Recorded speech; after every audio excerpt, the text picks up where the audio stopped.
Welcome back to the Tournament Deck Spotlight. Today we are taking a look at this deck that was used by OSaV in the last WEST SVO July Cup that just happened last weekend. It is Terrorformer Forestcraft. Of course, OSaV ended up winning the whole thing, so the deck must be pretty powerful. That being said, most of his opponents did ban the deck, although I guess that speaks to the power of this deck even more. Thankfully, the deck wasn't banned in his semifinals match against Honor, so we do have some footage to show you today. As the name implies, the deck revolves around Terrorformer. It's a new archetype that emerged with this expansion, Fortune's Hand, because this card is a killer finisher.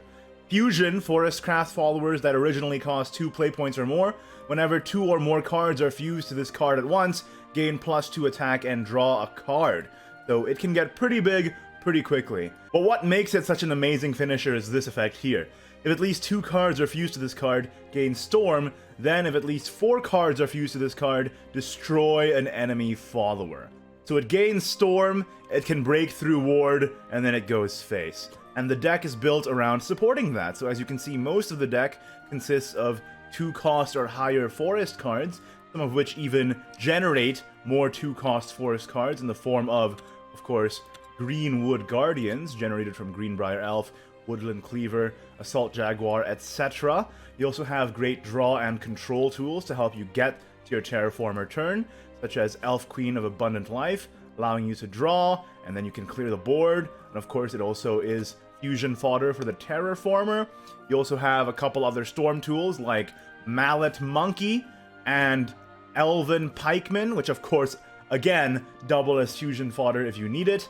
And other than that, you also have a bit of the Accelerate package here, with Chipper Skipper being able to summon fighters for you to trade into stuff, and also Primal Giants acting as a defensive Accelerate, and Lionel as well, the new Lionel being a great board clear tool that also, again, all of these can act as fusion fodder. The deck also runs 2 The Worlds, just because it's a great card. Nothing you can complain about with this one. You draw, you heal, you destroy an enemy follower, and it gets even more value with this deck because you run Colosseum on high. So even though you can't evolve it, you can immediately use it to trade because of the Colosseum's effect, giving the first follower you play on each of your turns +2/+2 and rush. Obviously, the Colosseum on high also acts to aid your Terraformer, giving it a buffed attack to be able to finish games earlier as well. OSaV was able to use this deck very convincingly and effectively against what many people consider to be the best deck right now, Burial Rite Shadowcraft. So let's take a look at a game I played with this deck and show you what it's all about. So here I'm up against a Portalcraft player, and I am going second, which is a bit of a detriment to me because I am kind of an aggro deck, trying to finish with the Terraformer as soon as possible. And as you can see, I hard mulligan for the Terraformer, always looking for the Terraformer as soon as possible. The earlier you can start fusing the Terraformer, the better. Now on the first turn, my opponent here plays immediately a Robotic Engineer, and I want to dig for the Terraformer, so I use the Accelerate of the Reclusive Ponderer to draw a card, drawing a Primal Giant. They play a Vertex Colony, very nice curve from them, and of course go face with the Engineer. And for me, I draw the Greenbrier Elf, so I just play it. Trades well against the Robotic Engineer. One underrated way of playing this deck is just playing for tempo if you don't have the Terraformer immediately in hand. Unfortunately, they were able to get the Strikeform Golem from their Vertex Colony. Puts me in a bit of a weird position here, but I do get the Terraformer on the draw, and I run in the Assault Jaguar to generate the Greenwood Guardian to be able to fuse both my Greenwood Guardians here, because they're not doing much for me in this game. This is not a Limaga deck. They're using the Greenwood Guardians primarily for fusion fodder. Now the great part of this deck is that it runs so many generators and card draw that you're likely not going to run out of fuel for your Terraformer, which is very, very important. So here again, I fuse the 2 cards in here to draw a card first, see what I get, and then fantastically, with Crossbow Sniper and Elf Queen of Abundant Life, I have an amazing turn here, able to clear the full board here, because they have 6 defense total on their board, and I have 6 cards in hand. So my Evolve cleanly deals with the board, and then I play Crossbow Sniper. Of course, Crossbow Sniper will create a Greenwood Guardian, which again I can use for my Terrorformer. Now they play an Iron Sting Archaeologist, and they're able to clear this board here by evolving it, and they also gain an additional Paradigm Shift. This one drives into that, and then the Ancient will drive into my Crossbow. But again, I get the Greenwood Guardian out of that. Terrorformer goes ahead and fuses yet again. I'm thinking I'm not going to need the Primal Giant defensively here because I have the World in hand anyway. And this is the fantastic new card, Lionel, in action. With Elven Pikeman, I can just evolve it aggressively, go face, and then use Lionel to deal with the 6-1 here. Fantastic. And again, in my hand here I have card draw, Terrorformer, and the World, so I'm feeling pretty okay about my chances, even though it seems like I'm light on cards in hand. Now they evolve the Barrier artifact from their Paradigm Shift to try and defensively counter me, but again, I just play Elf Queen of Limited Life to draw a card, get the Ponderer. Here I fuse the Kokoro and the Reclusive Ponderer because I see a great curve here.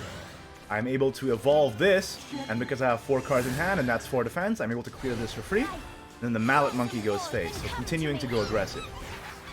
Now at this point in the game, I'm figuring out what's a good time to invoke the Colosseum on High.